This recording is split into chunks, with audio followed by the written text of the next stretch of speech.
Police removed barricades from Queensway and part of Yiwo Street. More major roads reopened to traffic.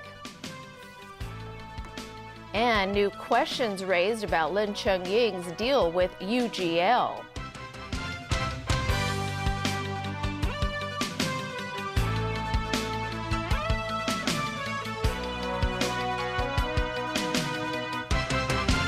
Good evening. Several roads on Hong Kong Island were reopened today.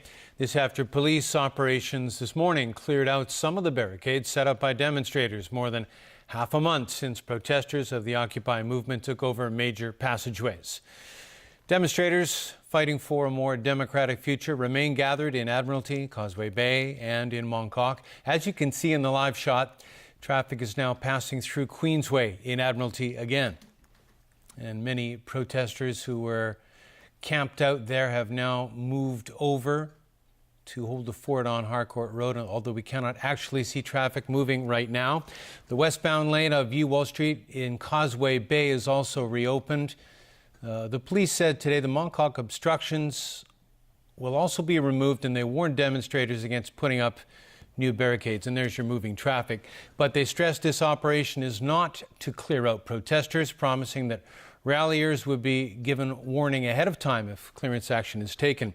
Chief Executive Lin Cheng-ying posted in his blog this evening that protesters have occupied trunk roads for 17 days now, badly impacting people's daily lives. He said the situation cannot go on for long like this, and police will do all they can to reopen roads.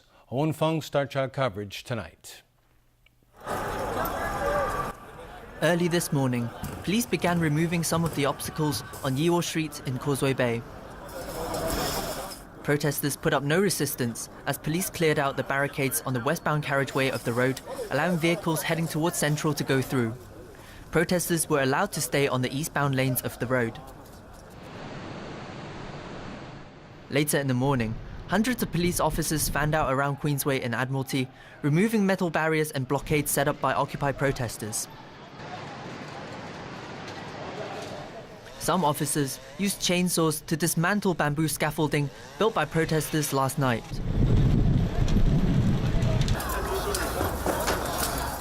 Plastic cords binding metal barriers together were cut with knives or pliers. A group of protesters remained outside the Lippo Centre as obstacles on the road were being removed. Officers formed a human chain along the pavement, preventing protesters from entering Queensway. Chief Superintendent Steve Hui said the police had to remove the obstacles as protesters had reinforced the blockades with dangerous articles while refusing to cooperate after numerous appeals. If anyone tries to replace or reinforce the obstacles again, police will not tolerate and take decisive enforcement actions to stop such illegal acts. Some protesters, however, expressed reluctance to leave Queensway. We are also part of Hong Kong, and we are also affected. But we are here because we feel that we have long been disempowered. This is our only bargaining power to push us, the government, in a positive manner to talk to us. I don't think we should give this up easily as a bargaining power and not as a disruptive force. By noon, the police had cleared all the obstructions under the bridge outside the Bank of China Tower. Traffic resumed on both the east and westbound lanes on Queensway shortly after. A section of Chater Road, Murray Road and Garden Road have also been reopened. Almost all tram services have resumed, except for that section between Percival Street and Victoria Park. 83 bus routes that run along Queensway have also returned to normal operations. Owen Fung, TVB News. The weekly Executive Council meeting was again held at Government House this morning. This as protesters are still occupying passageways leading to the Chief Executive's office at Tamar. Meanwhile, more residents and transportation workers affected by the civil disobedience campaign have called for an end to the Occupy movement. Stephanie Choi reports. Top government officials and non-official EXCO members drove up to the chief executive's official residence on Upper Albert Road. It's the second week in a row that EXCO members met at Government House. Occupiers are still blocking off the area on Longwo Road outside the CE's office. This morning, some Central and Western District residents, accompanied by district councillors, went to the area to try to persuade the protesters to leave. A resident gave sweets to the protesters and wished them sweet blessings. An 88-year-old man knelt down to give a petition letter to student leaders there, saying he supports their cause, but their action is badly affecting the public's lives. The Secretary-General of the Federation of Students, Alex Chow, and others also immediately knelt down with a senior citizen to show their respect. Chow said everyone there wanted Hong Kong to be a better place.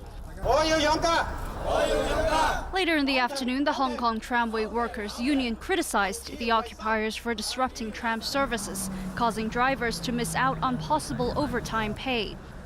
The union stressed that while it doesn't object to the fight for democracy, it cannot see an end to the Occupy movement. A freight workers' union said in an open letter that while industry representatives have in the past blocked roads to press their demands, they retreated at an appropriate time. The union hopes that occupiers will free up the roads by Wednesday.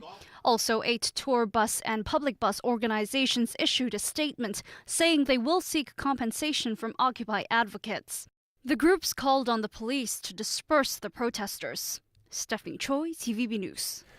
The head of a Chinese think tank on Hong Kong and Macau affairs, Chen Zhuo-er, says the Occupy movement has damaged the city's reputation as a financial capital. During his opening speech at a conference in Shenzhen, Chen, who is the president of the National Research Council of Hong Kong, pointed out the Occupy movement hasn't just affected local industries, but it has also smeared the SAR's lawful image. He said the movement has raised doubts about the city's reliability and sustainability, amounting to incalculable losses. Chen stressed since the essence of democracy includes tolerance and negotiation, in the pursuit of democracy, no one should interfere with other people's freedom. The first meeting for the current Legislative Council session and Thursday's question and answer session with the Chief Executive will go ahead as planned. That is according to the LegCo President, Sonya. Given the presence of demonstrators in the area, government officials will need to use alternative means to get to the LegCo complex to attend tomorrow's meeting. Tsang said for LegCo members and the officials, leaving the complex will be trickier than getting there because they will have no legal protection then. He added that the question and answer session with the chief executive should go according to schedule at LegCo on Thursday, and it remains to be seen whether the CE can access the complex in his own vehicle. More questions were raised about Chief Executive Leung Chun-ying's conduct during his final days as chairman of the Asia-Pacific Operations of Property Services Company, DTZ, in 2011. Australian media unveiled today that DTZ had rejected a higher bidder in favor of an acquisition deal with UGL, the firm that signed a confidential $50 million contract with Leung around the same time. Diane To has the story. Part of Leung Chun-ying's deal with UGL was for him to support the firm's acquisition of the DTZ Group, of which Leung was a board member back in 2011. UGL eventually acquired DTZ for £77.5 million. Today, a Sydney-based newspaper reported that at the time Leung signed the confidential deal with UGL, there was a rival bidder for DTZ who offered nearly £100 million more. The rival confidential bidder, later revealed to be state-owned Tianjin Innovation Financial Investment Company, was rejected by the DTZ board of directors, which included Leung. The Sydney Morning Herald cited 2 anonymous bankers who worked on the deal as saying they felt the Tianjin offer was better. One of them was quoted as saying it was very frustrating at the time. A UGL spokesman told the media that the company had no first-hand knowledge of any higher offer, saying it signed the commercial agreement with Leung to stop him from poaching staff or competing with DTZ. This comes after another media report last week made public that Leung had signed the £4 million deal with UGL in 2011, just days after he announced he was running for the top job in Hong Kong. The deal asked Leung to also act as a referee and advisor from time to time, although UGL has said it never asked for any services while Leung was in office as CE. But Leung was paid the money while in public office, and these payments were not declared. The Department of Justice has delegated the Director of Public Prosecution to oversee an ICAC file into the case, while some lawmakers also want to invoke special LegCo powers to call for an investigation. Federal authorities in Australia have also been asked to look into the case. Diane To, TVB News. Still ahead in the broadcast tonight, Kim Jong-un makes a public appearance. A typhoon leaves 2 people dead in Japan. And the British Parliament votes in favor of recognizing Palestine as a state.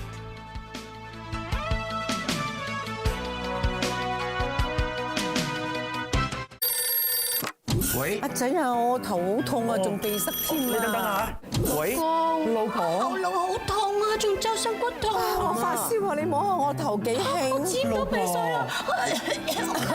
我咳死幸福為你行多步，特強幸福傷風咳素，12大傷風感冒同咳症狀，一次過 KO。幸福為你行多步。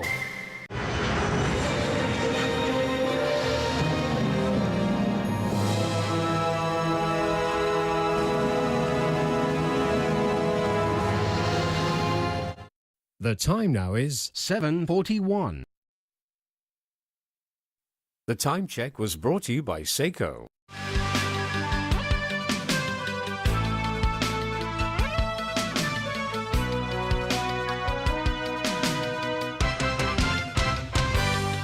Welcome back. After a lengthy public absence, North Korean leader Kim Jong-un has surfaced again.